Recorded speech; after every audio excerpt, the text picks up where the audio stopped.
Hey there, YouTube family, friends, and people who never saw me or my face or heard my weird voice ever again.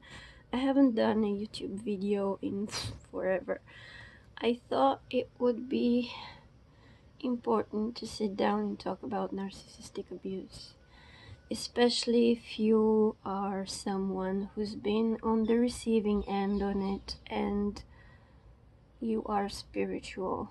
This might be interesting to you, as I have a lifetime of experience with narcs, and I'm really thinking these days, I'm thinking about it a lot. I've been researching narcissistic personality disorder for like 10 years or so. Before that, I had no idea what it was. I've discovered this whole school of thought that teaches that narcissistic personality disorder is actually spiritual, which means that there is this evil spirit, the Jezebel spirit, that is common, and the common denominator of everyone's narcissistic personality disorder. And I find it interesting. I mean, I don't believe everything I read. I always research my stuff. I try to see how it relates to my own experience, and I'm pretty hard to convince about almost everything. So it's been interesting to me. For like 2 or 3 years I've been trying to understand it, and it took me a big life crisis to realize that there is something big to it, and I'll tell you why. Almost all narcs act the same. You know, there's the somatic and there is the cerebral narcissist.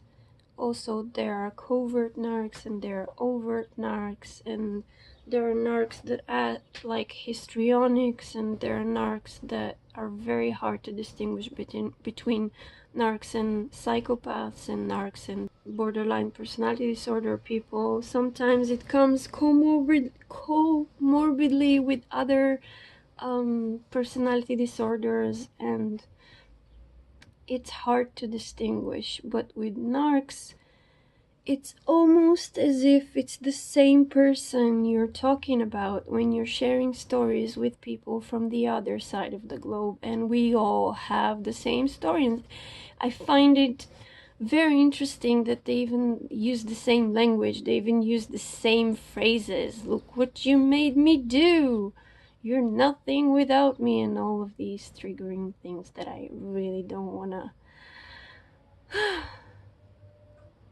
put in my mouth, or in your ears, or in your heart. Why I want to talk about it. It took me a long time to go back from being an atheist. I was an atheist for like 10 years, and I grew up being Christian, and then I realized, or I was taught, that my mom's a Jew, so I saw the Jewish side, and then I was an atheist, so I've been all over the place. And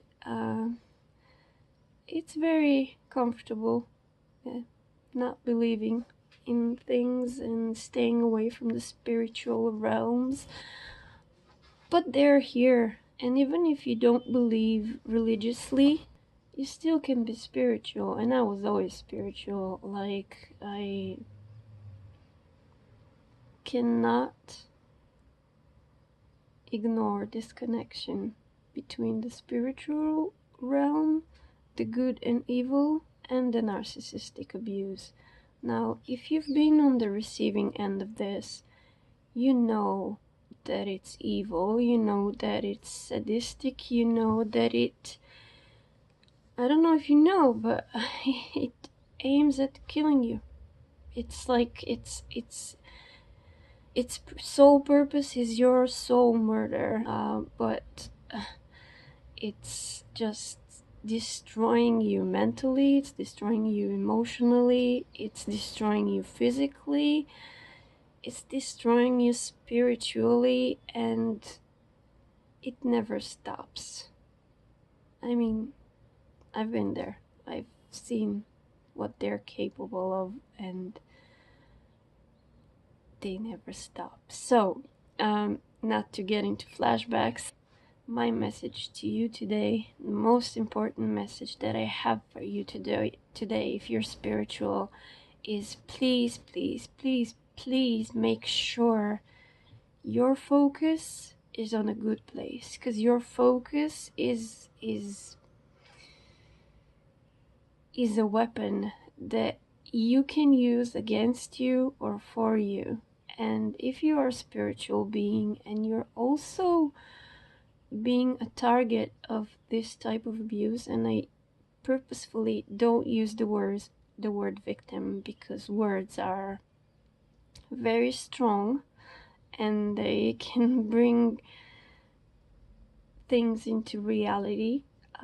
And we are not victims. We are very strong people. We are usually fighters. We are usually rebels. We have strong willpower. We are intelligent. We are talented. We have a lot of positive qualities.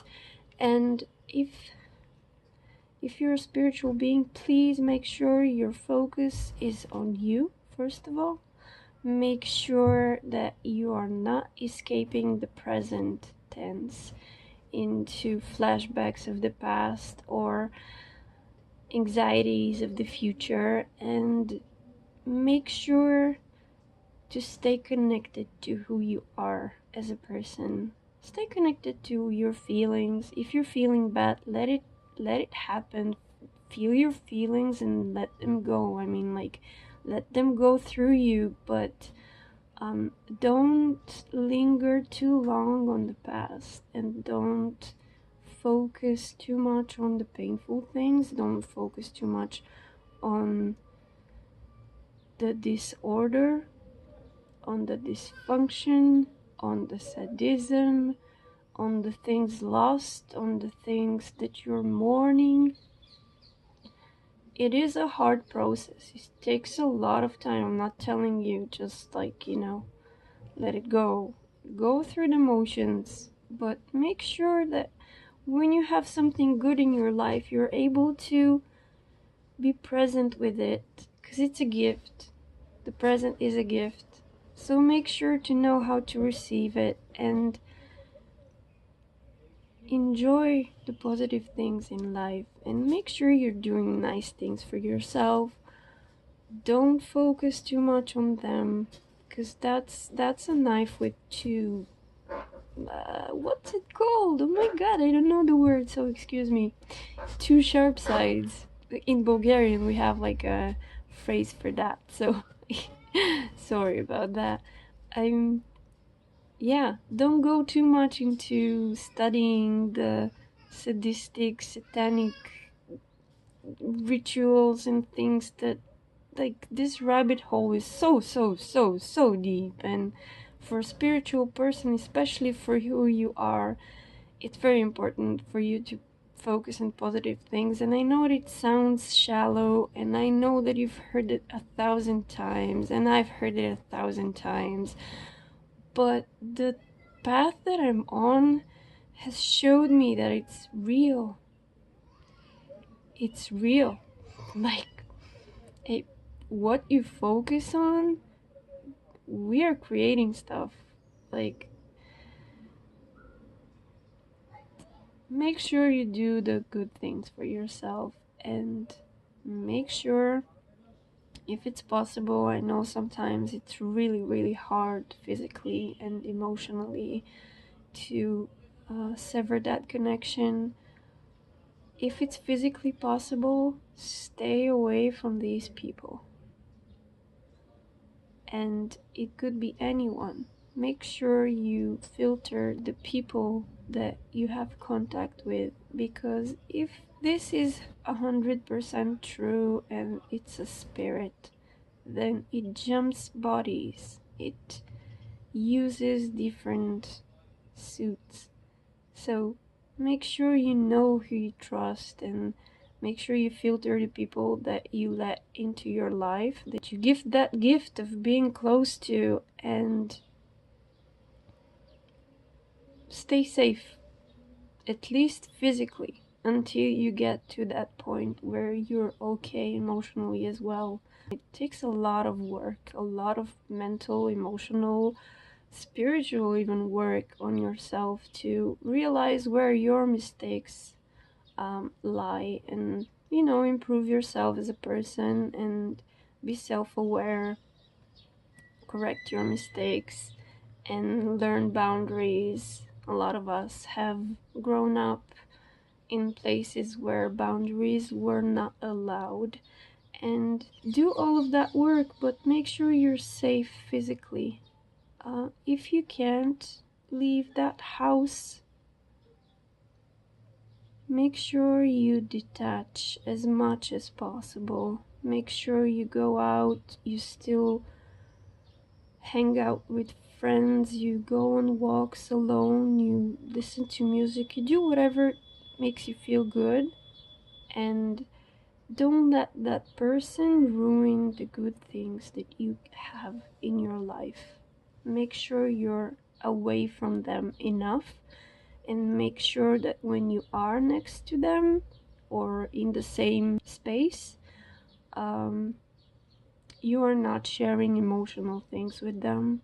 You are trying to stay as detached as possible, not reactive. It's very, very, very hard.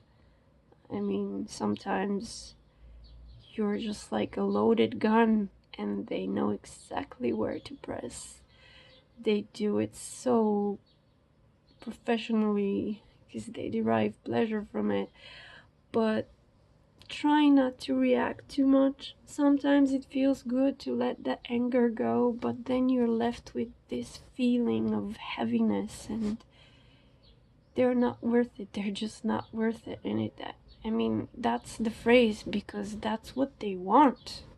So you're basically giving them what they want, and you're giving away your peace. Your peace is so, so precious, and we should all guard our peace and guard our freedom of thought, because when you live with that person, they can be so loud, and they can not let you sleep, and they can be on the center of the stage 24/7, and your awareness is your focus, is your most precious thing sometimes.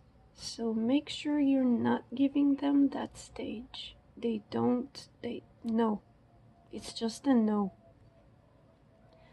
Guard your mental space. You have the right to sit in your own home and think your thoughts, and not be yelled at, and not be smothered, and not be abused. Try to detach as much as possible. And I think I'm gonna be doing another video about this, because it's such a extensive topic. I can talk about this for maybe another 30 something years. Guard your focus and do the things that you love, even if you don't enjoy them. It will come back to you. I promise you. I've been in such dark places that I couldn't enjoy the things that I love and that I'm good at. Just keep on doing. It's like a muscle. It will come back to you. You'll be high again from the things that you love. So with all of that said, I wish you a really beautiful day. I hope you're safe. I wish you safety. I wish you peace, and have a beautiful day.